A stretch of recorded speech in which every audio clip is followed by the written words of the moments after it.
Well, good morning everyone.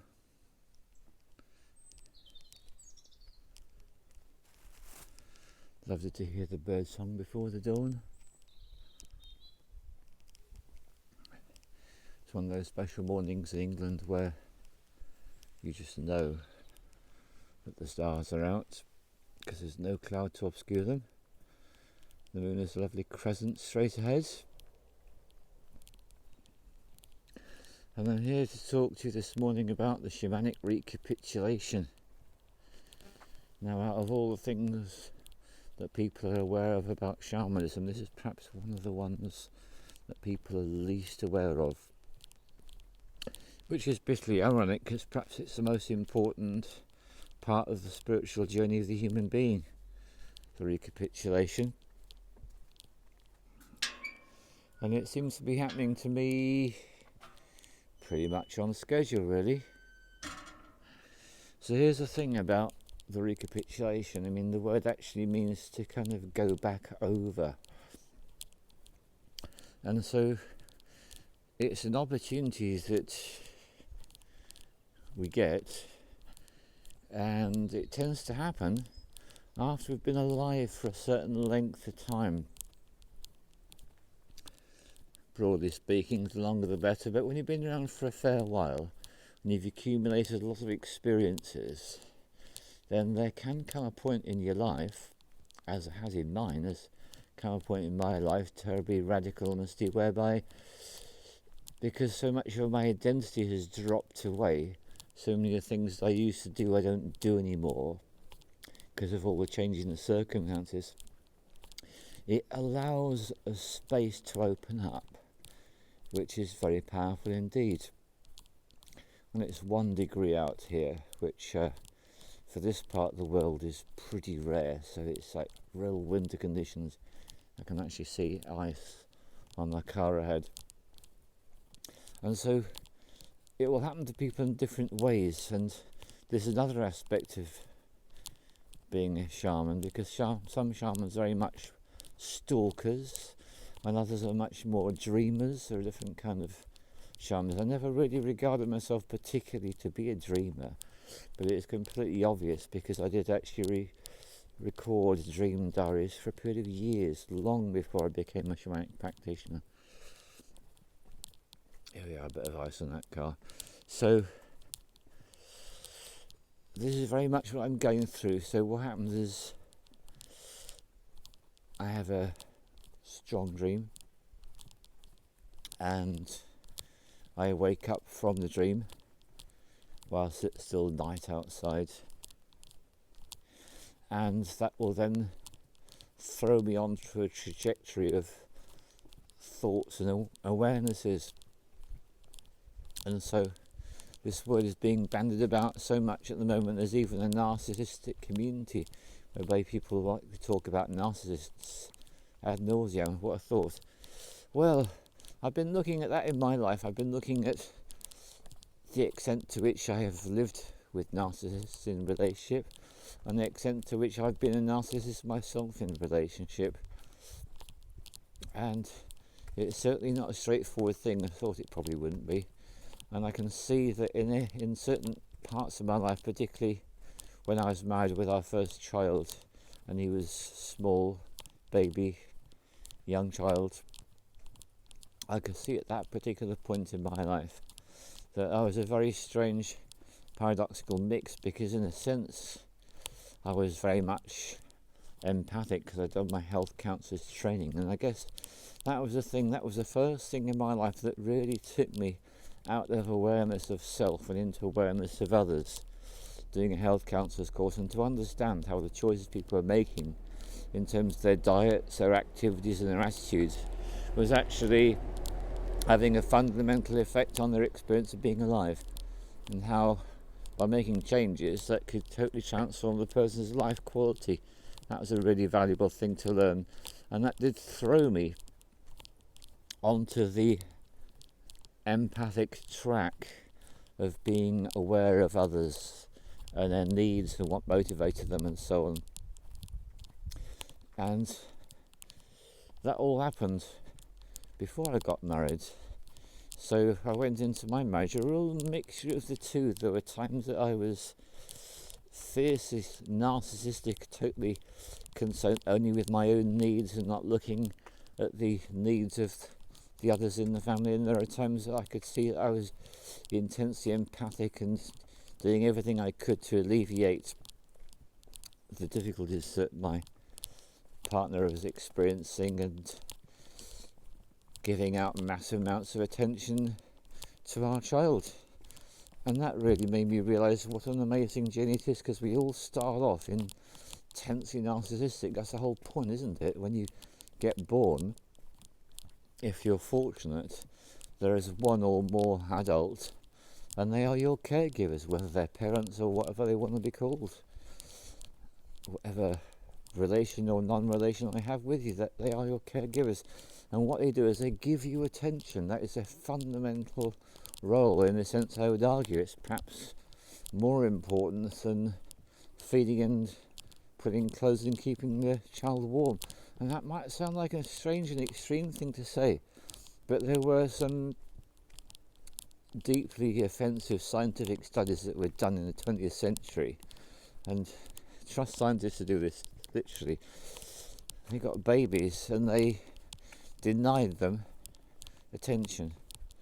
That's right, they actually created a situation where babies were, who knows how they managed to obtain them, they were put into conditions where they were looked after and their basic physical needs were met, but it was done in such a way that the needs were met and they were not given any attention whatsoever.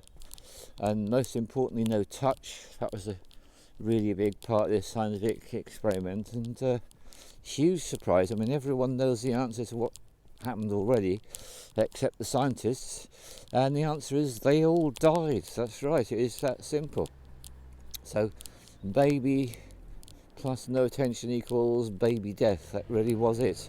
And then you have this thing which people call sudden infant death syndrome and cot death and all that, and makes me wonder to what extent those so-called unexplained deaths are to do with insufficient attention.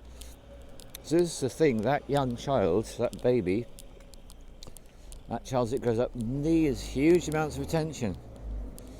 And it makes sense when you think about it. That has to be a fundamental human need, because it's through the attention from the other beings in its environment that it gets to even begin to understand who and what it is, how it functions.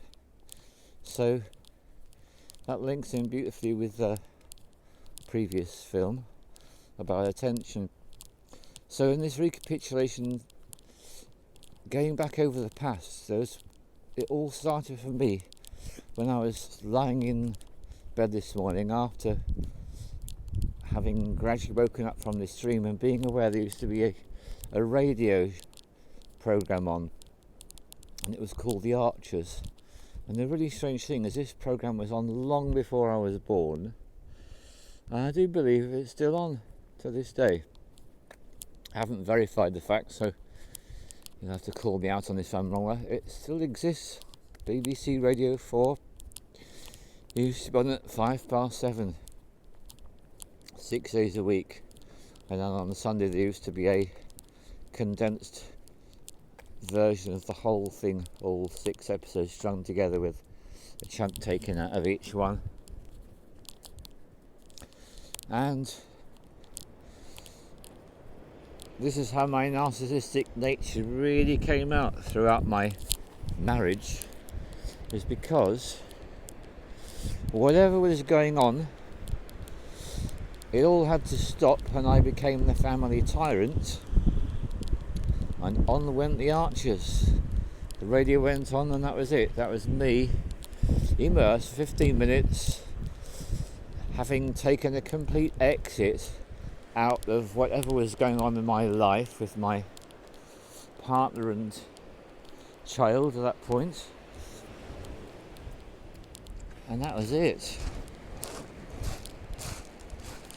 And I used to cling on to that program like a drowning man on a life raft, because it meant that for those 15 minutes 6 days a week, I was cut off from giving any attention, any consideration to any other human being, and I was cast off in this little world of 15 minutes. And it was something that I used to cling on to like a drowning person would on a life raft. It became incredibly important to me, and indeed it became such a strong habit, I could call it an addiction if you like. And so here we are, there's the moon. Now the resolution of this camera is not good enough, but I can see the moonlight and the beautiful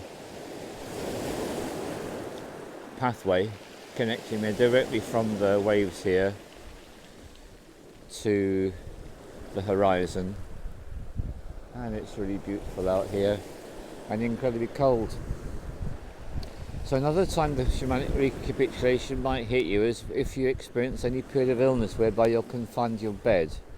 There's another time it might happen. So really my message is, when the recapitulation hits, the best thing to do is to surrender to that experience and know that what's happening is you're getting an opportunity to reframe your past experiences, and that helps you to know yourself even more. So it really is a combination of memories coming up, then being processed, and the painful aspect of it is when you can see parts of your nature that are uncomfortable. So obviously painful to experience the degree to which I was narcissistic in my life, because everyone loves to identify with the empath and everyone hates to identify with a narcissist. Stands to reason, isn't it? So it's a great experience, recapitulation, and I thoroughly recommend it to you whenever it happens. And to know that when you are doing this work, you're doing a really deep spiritual work for yourself. It'll benefit you and it'll benefit all those around you, because you become more compassionate of yourself and more compassionate of other people too, going through their stuff that they're going through. And it means you get to really grasp the fullness of what it is to be human. So I thoroughly recommend any opportunity you ever get to go into shamanic recapitulation. And it's the idea of space opening up that makes this possible for you. It's a really important key to the process. And simply to trust the process, let it unfold in the way that it does. And like with me this morning, I've got taken out of that recapitulation as I'm now having a walk outside. And yet I've been reflecting on it and sharing with you a little bit about it. So great love to you in your journeys through life, and thank you very much as always for your attention.